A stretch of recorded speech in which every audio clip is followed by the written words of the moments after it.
ईशान किशन आज में जिस तरीके से वो आते हैं, वो स्ट्राइक पे होते हैं, उसके बाद संजू उनका साथ देते हैं, फिर दोबारा से हम बात करें ईशान की, वो साथ देते हैं तिलक वर्मा का। हिस्ट्री आज क्रिएट की है। अगर हम टीम भारत की बात करते हैं, पावर प्ले इस वर्ल्ड कप का जो हाईएस्ट हमने देखा वो 86 that too by team Bharat. How जो भी आता है रिप्लेस करने, वो एक कंप्लीट प्रोडक्ट दिख रहा होता है। जैसे हमने देखा था तिलक वर्मा आए थे, जिस तरह परफॉर्मेंस दिया, तो वो एक फिनिश्ड प्रोडक्ट है, हाफ कुक्ड मटेरियल नहीं है कि एज रिप्लेसमेंट है। देखिए, मैंने प्री में बात की थी, जो सबसे इंपॉर्टेंट होता है ना, और इंडिया ने फॉलो किया है ये फॉर्मेट या ये प्रेसिडेंट जो सेट हुए हैं या टेम्पलेट जो सेट हुआ है, वो सेट हुआ है ऑस्ट्रेलिया से। जब आप अपनी टीम के स्टैंडर्ड सेट कर देते हैं ना कि हमें इस कैलिबर का प्लेयर चाहिए, ओपनर ये कैटेगरी में खेलेगा तो होगा, नहीं तो नहीं होगा। नंबर 3 के ये रोल है, नंबर 4 का ये रोल है, बॉलर हमें इस लेंथ पे, उसके KPI जो है ना वो सेट हो गए हैं। उसको पहले ऑस्ट्रेलिया अप्लाई करता था, फिर इंडिया ने किया। आज ईशान किशन अगर वो आया है तो उसने अभिषेक की तरह खेलना शुरू कर दिया। उसे पता है कि मुझसे पहले यहाँ पे अभिषेक था, अगर अभिषेक वैसे शर्मा जो है वैसे खेल रहा है तो मुझे भी वैसे ही खेलना पड़ेगा, मैं अपने मर्जी से नहीं खेल सकता, क्योंकि वो टेम्पलेट सेट है कि भाई अगर एज ए ओपनर जाएगा तो उसका ये स्ट्राइक रेट हमें चाहिए, उस नंबर की डिमांड है। बस ये हमारे अनफॉर्चुनेटली जो पाकिस्तान का मसला चलता है, वो स्टैंडर्ड सेट नहीं हुए, जिसकी वजह से हम डिटीरिएट करते जा रहे हैं। हम सुबह दोपहर शाम इंडिया की तारीफ करते हैं कि इंडिया से बेस्ट टीम एशिया में नहीं, वर्ल्ड क्रिकेट में नहीं है। हम तो खुले खुले अल्फाजों में बोलते हैं, यार आपके प्लेयर अच्छे हैं, आपकी टीम बहुत अच्छी है, परफॉर्मेंस अच्छी है। हम तो यहां भी मानते हैं भाई आपने हमें बहुत हरा दिया है, कोई मुकाबला ही नहीं, हम तो यहां तक कहते हैं। लेकिन आपको ये क्या तकलीफ क्यों होती है कि ये नहीं कह सकते कि इंडिया के बाद सेकंड बेस्ट टीम पाकिस्तान की है? अगर आप इंडिया को देखें, उनका जो भी प्लेयर जाएगा उसकी एक रिप्लेसमेंट उसी स्टैंडर्ड की रेडी खड़ी हुई है, और जो आने वाला उसको भी पता है कि मैं किसी PR से नहीं आ रहा, मैं आऊँगा तो मैंने अगर रोहित शर्मा चेंज हुआ तो अभिषेक शर्मा आ गए, विराट कोहली गया तो तिलक वर्मा आ गए, उसी तरह की कैपेसिटी का प्लेयर है। अभी उस जगह भी नहीं पहुंचा हुआ, लेकिन कैपेसिटी वही है, तरीकाकार वही है कि उसको खेलना भी आता है, उसको मैच बनाना भी आता है। तो बात यह है कि जब आप स्टैंडर्ड सेट कर देंगे तो आपके लिए कुछ मुश्किल नहीं होगा। How can you compare Hardik Pandya with, मैं अपने ऑलराउंडर्स की बात ही नहीं कर रहा, दुनिया में ऐसे नहीं मिलते ना।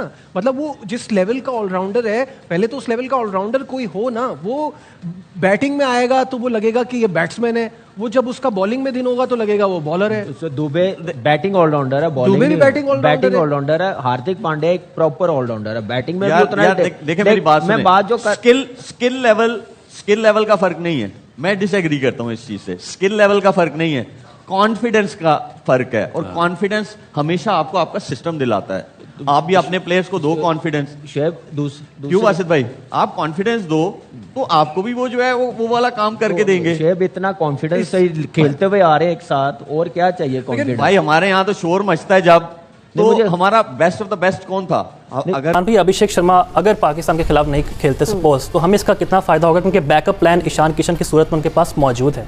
देखिए ईशान किशन का वनडे में भी 200 है, टेक्निकली करंटली फॉर्म बहुत ज़्यादा है, बड़ा अकम्प्लिश प्लेयर है, बहुत हर किस्म की क्रिकेट वो खेला हुआ है। तो मेरा ख्याल है कि Pakistan will have to play well, बहुत अच्छा खेलना पड़ेगा to compete and to beat India.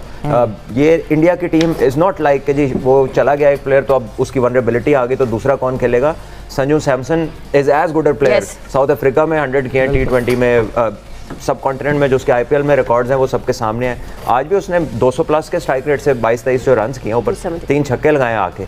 तो जो भी अंदर आ रहा है ना, वो मतलब रेड हॉट फॉर्म में है, तो आपने इजी किसी को नहीं ले सकती पाकिस्तान। जय हिंद दोस्तों, नमस्कार दोस्तों। आज भारत और नामीबिया का T20 वर्ल्ड कप का मैच था। नामीबिया ने टॉस जीतकर पहले गेंदबाजी करने का फैसला किया। जब भारत बल्लेबाजी करने आया तो ओपनिंग करने आए संजू सैमसन और ईशान किशन ने मारना शुरू कर दिया। संजू सैमसन ने 8 गेंदों में 22 रनों की एक अच्छी पारी खेली, लेकिन उसके बाद ईशान किशन ने जो इनिंग खेली है वो शानदार थी। ईशान किशन की इनिंग ने इस मैच का रुख बदल दिया। ईशान किशन ने 24 गेंदों में 61 रनों की पारी खेली। उसके बाद आए सूर्य आज अपनी चमक नहीं दिखा पाए, और तिलक वर्मा भी 25 रन बनाकर चलते बने। उसके बाद हार्दिक पांड्या और शिवम दुबे ने एक बढ़िया साझेदारी की और भारत को 200 के पार पहुंचा दिया। हार्दिक पांड्या ने 28 गेंदों में 52 रनों की एक अच्छी पारी खेली, और भारत ने 209 रन बनाकर 210 रनों को लक्ष्य नामीबिया के सामने खड़ा कर दिया। बल्लेबाजी के बाद जब भारत गेंदबाजी करने आया तो नामीबिया ने अच्छी बल्लेबाजी की, लेकिन नामीबिया इतने बड़े स्कोर तक नहीं पहुंच पाया और भारत ने इस मैच को जीत लिया। यह भारत की लगातार दूसरी जीत है। भारत की जीत पर पाकिस्तानी किस तरह रिएक्ट कर रहे हैं इस वीडियो में देखते हैं।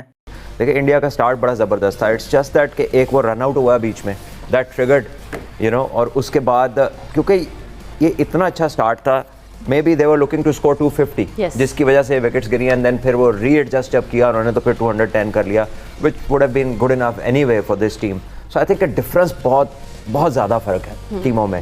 इनिशियली ओपनर्स उनके अच्छा खेले, कुछ शॉटें उन्होंने भी अच्छी लगाई, बट देन जैसे बुमराह आए, जैसे स्पिनर्स आए, चक्रवर्ती आए, तो ऐसा लगा कि आज ही बैट खरीदा, पता ही नहीं लग रहा था कि हो क्या रहा है, अंदर आने वाला बॉल कौन सा है, बाहर जाने वाला कौन सा है। सो यही है कि coming at this level they will take back a lot to learn. Subcontinent की कंडीशन वैसे भी इनके लिए इतनी ज़्यादा कह लीजिए कि it's something very different for them, specially जब स्पिनर्स आ जाते हैं। ये एरस्मस देख रहे हैं, 4 ओवर में 20 रन। आज इसने पता क्या करा है, उस्मान तारिक के एक्शन से बॉल करी, बिल्कुल ऐसे ही कर रहा था। और रिजल्ट दिख लें, 4 ओवर में 20 रन T20 में अगेंस्ट इंडिया। तो उस्मान तारिक का मैच खेलने से पहले ही प्रेशर उसने वैसे ही बना हुआ है, एरस्मस ने भी डाल दिया आज। तो ये हमारे लिए बहुत अच्छी चीज़ है। उस्मान तारिक मुझे लगता है हमारे लिए कुछ करेगा। मेरे ख्याल से उस जैसे बासिल भाई ने बात की ना, जो इंडिया के साथ हमारा मैच है, हम डिपेंड ही इब्रार और उस्मान तारिक पे करेंगे। ये हमें मैच जितवा सकते हैं अगर ये आउट कर गए, इनका बॉल गिरने दिया उन्होंने तो फिर अनप्लेएबल हो जाएंगे। तो मुझे लग रहा है कि ये दोनों थ्रेट है इंडियन बैटर्स के लिए बहुत ज़्यादा आ जाते हैं। सो स्पिनर्स की जो बात की है Aamir, I really want to have your intake in this, क्योंकि पाकिस्तान की बात करें, हमारा स्पिन अटैक हमारे सामने है। आज टीम भारत जो है वो उनको ट्रबल किया है स्पिनर्स ने। सो हमें कितना एडवांटेज है when we will play Pak Bharat match? और इतना कोई ज़्यादा स्पिन नहीं हुआ बॉल, ऑड बॉल टर्न हुआ है। और जो उनके कप्तान बॉल कर रहे थे एरस्मस, वो लोअर आर्म के साथ बॉल कर रहे थे जिस तरह उस्मान तारिक करते हैं। सो गेंद नीचे रह रहा था और वो हिट मारने की कोशिश कर रहे थे, आउट हो गए। लेकिन एक गेंद जो है वो सरप्राइजिंगली टर्न हुआ लेफ्ट आर्म स्पिनर का, जहाँ पे सूर्या कुमार यादव आउट हुआ है। He was caught by surprise. लेकिन जो आपका क्वेश्चन है उसको आंसर करने के लिए अगर आप इवन यूएसए के खिलाफ मैच देखें जहाँ पे गेंद थोड़ा सा ग्रिप कर रहा था, तो they were not comfortable, they were actually taken out of their comfort zone, क्योंकि ये आके एग्रेसिव क्रिकेट खेलने की कोशिश करते हैं। और उसमें जब गेंद कुछ ना कुछ करना शुरू कर देता है तो एकदम से इनको जो है वो प्रॉब्लम पड़ती है। और मैं कैफ को ये कह सकता हूं कि भाईजान अगर आपकी भी अगले 10 साल तक जिंदगी रही, मेरी भी अगले 10 साल तक जिंदगी रही ना, तो सेकंड बेस्ट टीम पाकिस्तान ही रहेगी या कोई पता नहीं है। एशिया की पहली टीम भी पाकिस्तान बन जाए, इंडिया सेकंड पे आ जाए।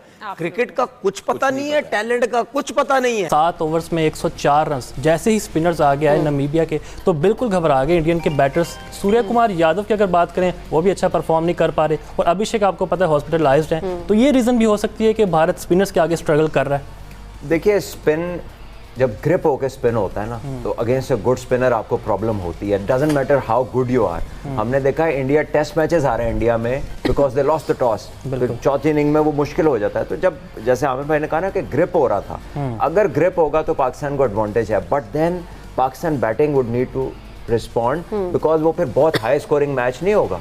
अगर ग्रिप एंड स्पिन हुआ तो आई थिंक चेस में या पहले खेलते हुए you should always look to score 160। Don't think about 200 जैसे हमने फाइनल में किया था एशिया कप के, और फिर हम 140 पे आउट हो गए थे।